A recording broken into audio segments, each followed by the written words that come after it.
Assalamualaikum warahmatullahi wabarakatuh. Bertemu lagi dengan saya Fitri Handari, mahasiswa Ekonomi Islam angkatan 2018 Universitas Jambi. Baiklah, di video kali ini saya akan membahas materi tentang akad istisna.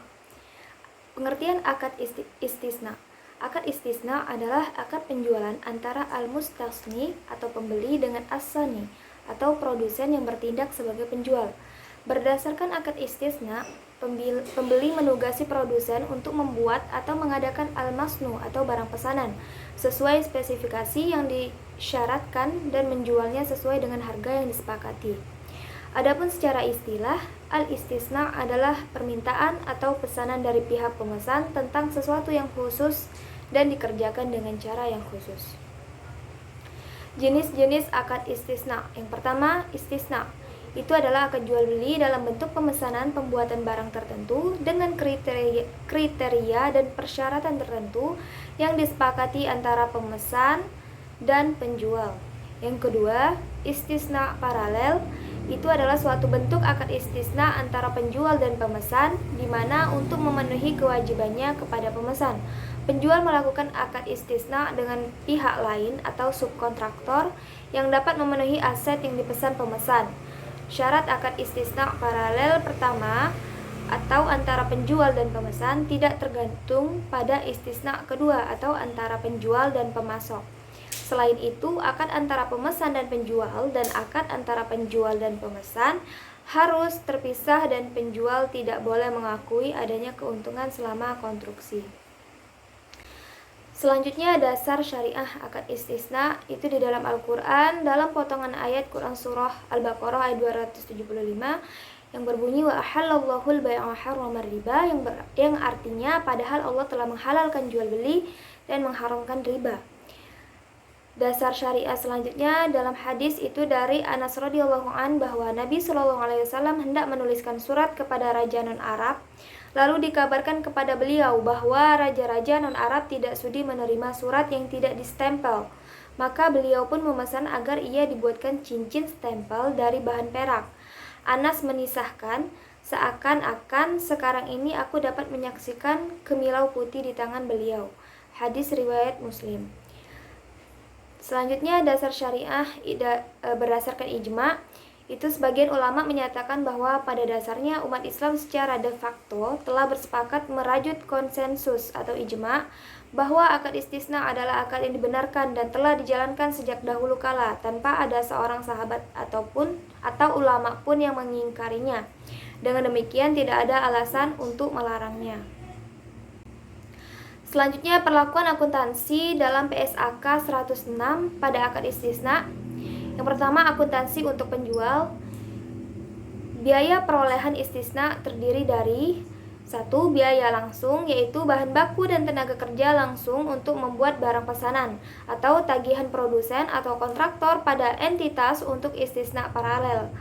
Yang kedua, biaya tidak langsung adalah biaya overhead, termasuk biaya akad dan pra-akad. 3. Khusus untuk istisna paralel, seluruh biaya akibat produsen atau kontraktor tidak dapat memenuhi kewajiban jika ada. Selanjutnya, jika pembeli melakukan pembayaran sebelum tanggal jatuh tempo dan penjual memberikan potongan, maka potongan tersebut sebagai pengurang pendapatan istisna. Selanjutnya, pengakuan pendapatan dapat diakui dengan dua metode. Yang pertama, metode persentase penyelesaian. Itu adalah sistem pengakuan pendapatan yang dilakukan seiring dengan proses penyelesaian berdasarkan akad istisna. Yang kedua, metode akad selesai. Itu adalah sistem pengakuan pendapatan yang dilakukan ketika proses penyelesaian pekerjaan telah dilakukan. Selanjutnya, untuk metode persentase penyelesaian, pengakuan pendapatan dilakukan sejumlah bagian nilai akad yang sebanding dengan pekerjaan yang telah diselesaikan tersebut diakui sebagai pendapatan istisna pada periode yang bersangkutan. Bagian margin atau keuntungan istisna yang diakui selama periode pelaporan ditambahkan kepada aset istisna dalam penyelesaian. Untuk metode persentase penyelesaian, pada akhir periode harga pokok istisna diakui sebesar biaya istisna yang telah dikeluarkan sampai periode tersebut. Untuk metode akad selesai, tidak ada pengakuan pendapatan, harga pokok dan keuntungan sampai dengan pekerjaan telah dilakukan, sehingga pendapatan diakui pada periode di mana pekerjaan telah selesai dilakukan. Jika besar kemungkinan terjadi bahwa total biaya perolehan istisna akan melebihi pendapatan istisna, maka taksiran kerugian harus segera diakui.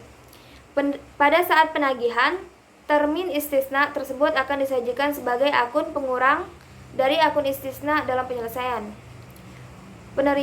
Penerimaan tagihan. Selanjutnya, akuntansi untuk pembeli. Pembeli mengakui aset istisna dalam penyelesaian sebesar jumlah termin yang ditagih oleh penjual dan sekaligus mengakui utang istisna kepada penjual. Aset istisna yang diperoleh melalui transaksi istisna dengan pembayaran tangguh lebih dari 1 tahun diakui sebesar biaya perolehan tunai, selisih antara harga beli yang disepakati dalam akad istisna tangguh dan biaya perolehan tunai diakui sebagai beban istisna tangguh. Beban istisna tangguhan diamortisasi secara proporsional sesuai dengan porsi pelunasan utang istisna. Jika barang pesanan terlambat diserahkan karena kelalaian atau kesalahan penjual mengakibatkan kerugian pembeli, maka kerugian tersebut dikurangkan dari garansi penyelesaian proyek yang telah diserahkan penjual. Jika pembeli menolak menerima barang pesanan karena tidak sesuai dengan spesifikasi dan tidak memperoleh kembali seluruh jumlah uang yang telah dibayarkan kepada penjual, maka jumlah yang belum diperoleh kembali diakui sebagai piutang jatuh tempo kepada penjual dan jika diperlukan dibentuk penyisihan kerugian piutang. Jika pembeli menerima barang pesanan yang tidak sesuai dengan spesifikasi, maka barang pesanan tersebut diukur dengan nilai yang lebih rendah antara nilai wajar dan biaya perolehan, penyajian, dan pengungkapan. Selanjutnya, ilustrasi kasus akad istisna. Jika kita membeli rumah, apabila dipesan sesuai dengan keinginan Anda, termasuk dalam akad istisna, misalnya, ingin rumah dengan 3 kamar, desainnya minimalis, dan ada kolam renangnya, untuk memenuhi keinginan ini, Anda bisa memesan rumah KPR di perbankan syariah yang menyediakan fasilitas tersebut. Pembayarannya bisa dilakukan secara fleksibel, seperti di awal akad, bisa dengan cara diangsur, atau bisa di kemudian hari. Inilah yang disebut dengan akad istisna. Nah, baiklah teman-teman, sekian materi dari saya, semoga dapat bermanfaat. Mohon maaf apabila ada penyampaian yang salah, baik itu dari tutur kata ataupun materi saya. Saya mohon maaf dan saya akhiri dengan wassalamualaikum warahmatullahi wabarakatuh.